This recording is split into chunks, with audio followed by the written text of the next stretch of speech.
개천에서 용난다는 말이 있죠. 보잘것없는 사람이 성공했을 때를 이르는 말입니다.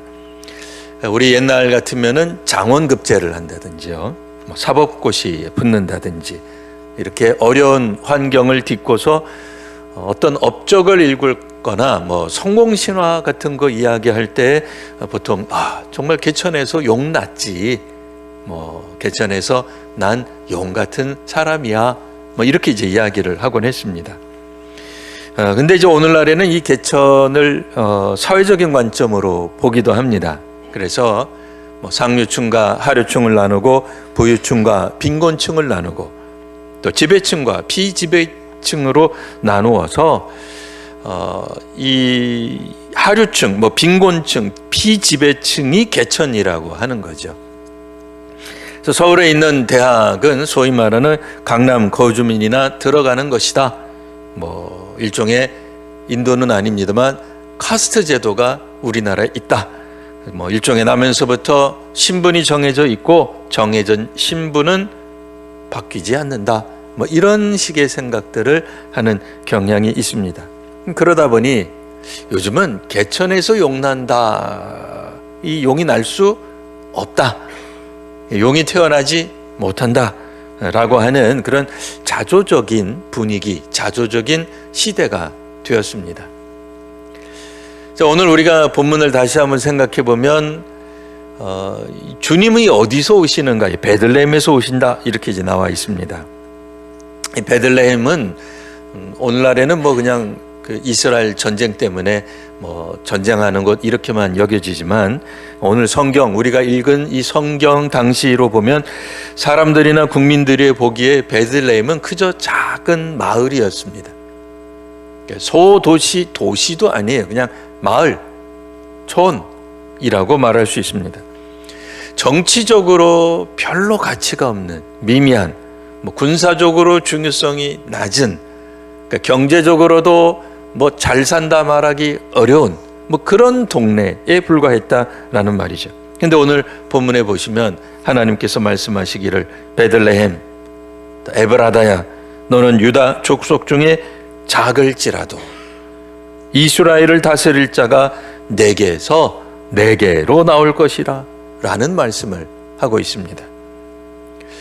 하나님 하시는 역사를 생각해 보면 사람의 기대, 예상과는 다른 방식으로 역사하신다는 것을 보게 됩니다. 정말 뜻하지 않은 장소에서 메시아가, 그리스도께서 오신다라는 말입니다. 베들레헴은 원래 이 떡집이라는 뜻을 가지고 있는, 히브리어로 떡집이라고 하는 그런 뜻을 가지고 있죠. 근데 이 떡집인 이 베들레헴에서 세상에 정말로 생명의 떡을 주시는 예수님이 오셨다라고 하는 일종의 언어 유희 같지만, 사실은 우리로서는 크게 피부에 와닿지 않아요. 하지만 히브리어를 우리가 이제 들었단 말이에요. 베들레헴은 떡집이다. 그리고 예수님이 공생의 중간쯤 들으셔서 나는 너희를 위하는 생명의 떡이다, 이런 말씀을 하신 것을 생각해 보면, 엮어보면 무슨 생각이 드는 거예요?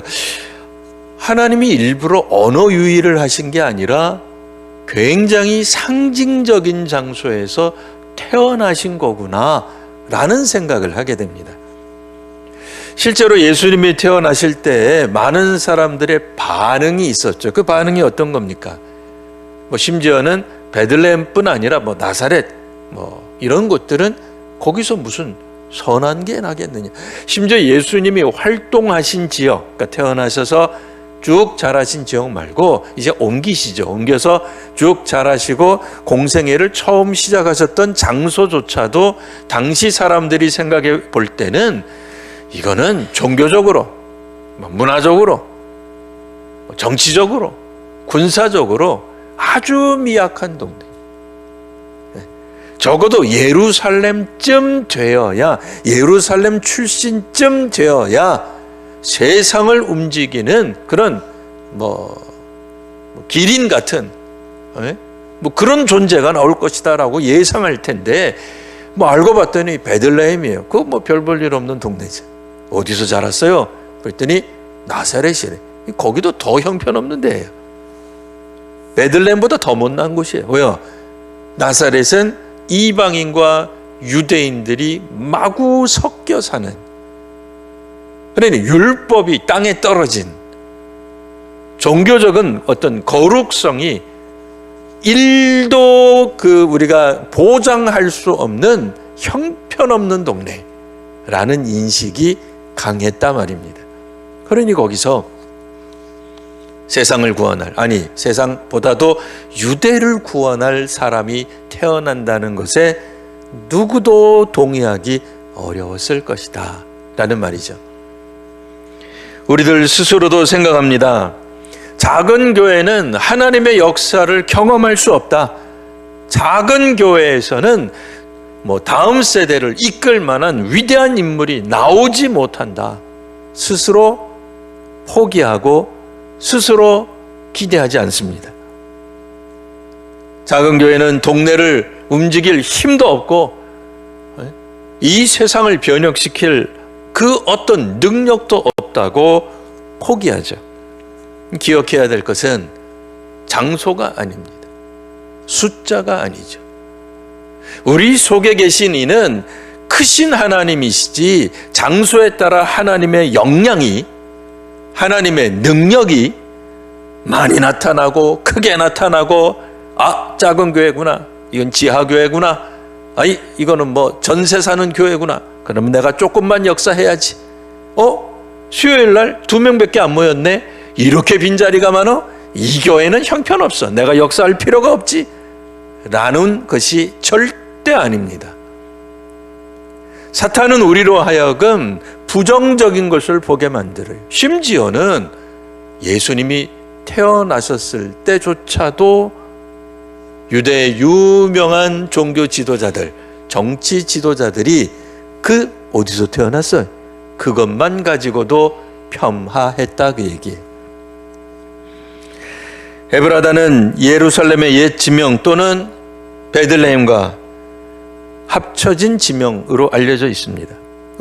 합쳐진 지명이라고 우리가 한번 생각해 보겠습니다. 그럼 뭐겠어요?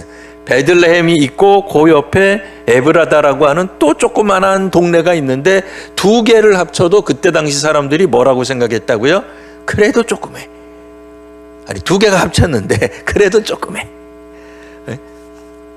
그러니까 학자에 따라서는 이거 에브라다는 베들레헴의 옛 지명이다, 옛 이름이다. 우리 같으면 한성, 서울, 이전에 한양 이렇게 말하는 거라고 그렇게 봐도 좋아요. 근데 두 마을이 합쳐졌는데도 여전히 작아요. 뭐가 됐든지 간에 우리 주님은 그 작은 곳에서 태어나셨다라고 하는 것입니다. 비록 작고 초라한 곳이었지만 세상을 구원하실 생명의 떡이 잉태되기에 가장 적합했던 땅이 바로 베들레헴입니다. 그러니 누구라도 우리 자신을 바라보면서 자기 자신이 초라하다, 나는 가진 것도 없다, 영성도 별 볼 일 없다, 수많은 곳에서 사람들이 나를 좋아하지 않는다라고 생각할지라도 만일 그 부모가 자녀를 위해 기도하기를 포기한다면 자녀는 위대해질 수 없습니다. 하지만 우리가 비록 작아도, 우리가 다니는 교회가 작은 교회일지라도, 혹은 세계적으로 한국은 그렇게 기독교인들이 많은 나라가 결코 아닙니다. 그렇죠? 그래도 우리가 세계 선교를 위해 뭔가 할 수 있어요. 만일 숫자적으로 작기 때문에 아무것도 할 수 없다고 생각한다면 어쩌면 주님도 아무것도 할 수 없는 존재에 불과할 것입니다. 그러나 예수께서 이처럼 작은 땅에 오심으로 정말로 사람들이 볼 때, 평가할 때 아주 이건 그냥 저평가되는 곳이에요. 조금 그 표현이 좀 거칩니다만 아주 형편없는 그런 곳이다 말이에요. 그래도 그곳은 하나님이 택하신 곳이에요. 하나님의 역사가 일어나는 곳이다 라는 말입니다. 그러니 작고 작은 장소요, 작은 마음을 가진 그런 겸손한 우리를 통해서 주님은 오늘도 생명의 떡이신 그리스도 예수를 전파하게 하십니다. 여러분, 우리가 작기 때문에 그 위대하신 그리스도를 전도 못하는 게 아닙니다. 또 반대로 우리가 큰 교회고 능력을 많이 받아서 영안이 열리고 영혼이 맑기 때문에 주님을 증언할 수 있는 것도 아닙니다. 하나님의 영광 앞에 우리를 비춰보면 우리는 영원히 작을 수밖에 없어요. 왜냐하면 비교할 수 없어요. 하나님 앞에서 도대체 우리의 영성을 자랑하는 사람들은 왜 그러는지 모르겠어요. 물론 이제 옆에 교회랑은 비교해 볼 수 있어요. 그렇죠? 동네 저 뒤에 있는 교회랑은 비교할 수 있어요. 그래 봤자죠. 그런 걸 뭐라고 얘기하죠? 도토리 키재기라고 얘기하는 겁니다. 아무 의미 없는 거예요. 우리가 천사들보다 거룩하겠습니까? 아니면 하나님 나라에 들어가기에 충만한 그런 구원의 능력을 우리 스스로 가지고 있단 말입니까?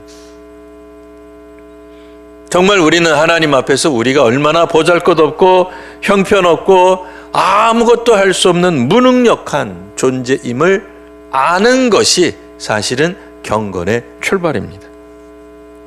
그러니 혹 우리가 지금 생각하기에 작은 신앙 공동체, 작은 신앙의 어떤 가정들을 우리가 함부로 손가락질하거나 폄하할 이유가 절대로 없습니다. 월세를 내지 못해 힘들어하는 작은 교회에도 하나님의 성령께서 역사하십니다. 2층 교회에서도 하나님 역사하십니다. 우리 집에도, 우리에게도, 나 같은 죄인에게도 하나님 역사하시는 줄 믿으시기 바랍니다. 바로 그때 주께서 구원하시는 우리 주님을 바라보게 될 것입니다. 두 번째로 우리가 생각해 볼 수 있는 것은, 그러면 이 베들레헴에 오신 이 예수 그리스도의 시작이 너무나 작고 미약했는데, 그렇죠? 미약하죠? 이거는 그냥 휘어질 것 같아요. 꼿꼿하게 서는 소나무가 아니라 연약한 갈대입니다. 조그마한 바람이 불어도 꺼질 것 같은 그런 등불이지만 우리 주님의 마지막은 결코 약하지 않았음을 기억합니다. 왜냐하면 두 번째로 생각할 것, 하나님의 위엄으로 오신 왕이시기 때문입니다.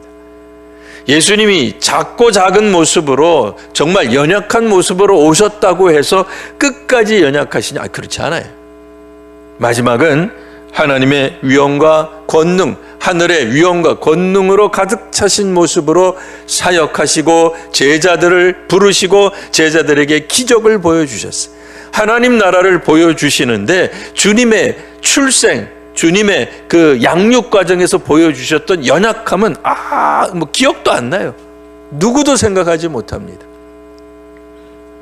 우리 주님은 이제 우리로 하여금 하나님 되심을 보여주고 계십니다. 자, 그러니 믿음의 작은 교회 공동체들도 마찬가지죠. 처음에는 굉장히 작습니다. 우리가 할 수 있는 역량이라고는 별로 없죠. 하지만 하나님의 능력이 함께 하신다면, 임마누엘 되신다면 우리도 하늘의 축복을 받을 수 있으며 하나님이 베푸시는 능력을 체험할 수 있다는 말입니다. 기왕 교회 다니기 시작했으면, 예수 믿기 시작했고 10년 지나서 20년, 30년, 40년쯤 지났는데 하늘에서 주는 평화 한 번쯤은 느껴보시고 세상 마감해야 될 거 아니겠어요? 아니 세상이 공포스럽고 세상이 우리를 속인다고 그냥 항상 불만 가운데 있고 그냥 불평만 하다가 그러면 안 되죠. 하나님이 주시는 하늘의 어떤 그런 하늘문이 열리는 경험, 우리는 지금 핍박받고 있어도 이 속에서 울려 나오는 평화, 그런 경험은 한번 해보셔야죠. 그래야 요한이 감옥에 갇혔을 때, 바울이 감옥에 갇혔을 때도 그들이 무슨 근거로 찬송했겠느냐 말이에요. 찬송이 올라왔다는 거죠. 그게 하나님께서 주시는 하늘의 축복, 하늘의 평화를 경험할 수 있단 말이에요. 왜요? 우리 주님이 그냥 약한 모습으로만 오신 게 아니라 실상은 하늘의 위엄, 하나님 나라의 영광을 가지시고 오셨기 때문에 마땅히 주의 제자들도 그와 같은 경험들을 할 수 있게 된다라는 말입니다. 그럼 주님이 우리에게 주시는 게 뭐겠습니까? 마지막 절 우리가 5절 상반절에서 읽은 거 있죠? 이 사람은 평강이 될 것이라.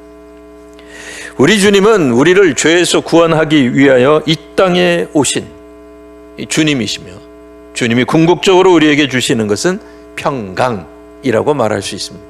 평강은 다른 말로 말하면 평화예요. 평안이라고도 말할 수 있습니다.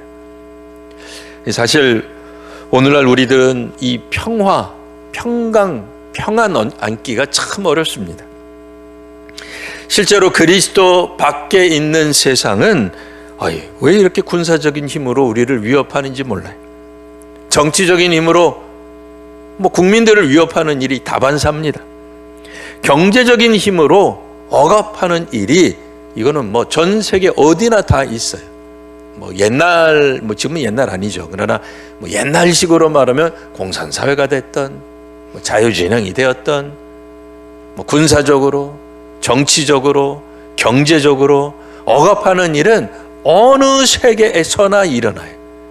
오늘 현대어로 바꾸면 뭐겠습니까? 현대어로 바꾸면 우파가 정권을 잡던, 좌측이 정권을 잡던, 군사적인, 정치적인, 경제적인 억압과 두려움, 이런 것들이 여전히 있단 말입니다.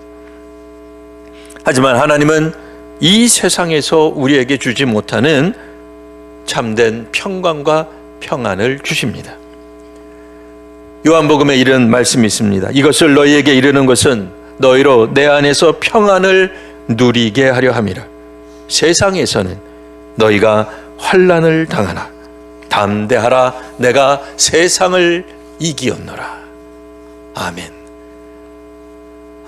어떤 세상이든 이 그리스도 밖의 세상이 우리들에게 정말 우리 백성들이 원하는, 하나님의 사람들이 원하는 평안을 가져다 주지 못합니다. 예를 들어 지금도 미얀마는 내란으로 홍역을 앓고 있어요. 정부군과 이 정부군 반대말이 반군인가요? 아니면 이거를 뭐라고 해야 돼요? 해방군? 아니면 독립군? 이건 반군에 대한 생각에 따라서 정부군 입장에서는 반군은 반군이죠. 이게 정치적 반대가 될 것이고, 반군 입장에서는 이제 자기네들이 이제 해방군이 될 겁니다. 뭐가 됐든 이 전쟁이 계속되고 있어요. 성경 같은 경우에서는 사울이 다윗을 상대로 싸운 내란이 있었습니다. 또 다윗을 겨냥한 아들 압살롬의 내란으로 결국은 정권을 잡겠다고 지도자들이 벌이는 그런 정치적 야욕들로 인해서 결국엔 국민들이 분열되고 또 국민들이 희생된다 말입니다. 결국엔 우리가 아시는 바와 같이 이스라엘은 북왕국과 남왕국으로 나뉘었습니다. 나라가 나뉘고도 서로 싸우다가 결국엔 각자 망국의 길로 가는 것을 보았다 말입니다. 이처럼 그리스도 밖에 있는 세상은 말로는 평화를 가져다 준다고 하지만 실제로는 영원한 평강이 없습니다. 우리 또한 그리스도 바깥에 있었을 때 영원한 평강을 얻지 못했습니다. 하지만 이제 예수 그리스도의 통치를 받는 믿음의 사람들, 성도들은 영원한 하늘나라를 바라보며 하늘에 소망을 둡니다. 그렇기 때문에 하늘에서 내려오는 평안을 누릴 수 있게 됩니다. 이제 우리 성도님들은 하늘에서 내려오는 평안을 누리시는 성도님들 되시기를 바랍니다. 이번 한 주간 하나님께서 주시는 평안이 가득 차시기를 바랍니다. 하늘 평안으로 그리스도 밖에 있는 세상을 이기는 믿음, 또 평강을 누리시는 대림절 기간 되시기를 기원합니다.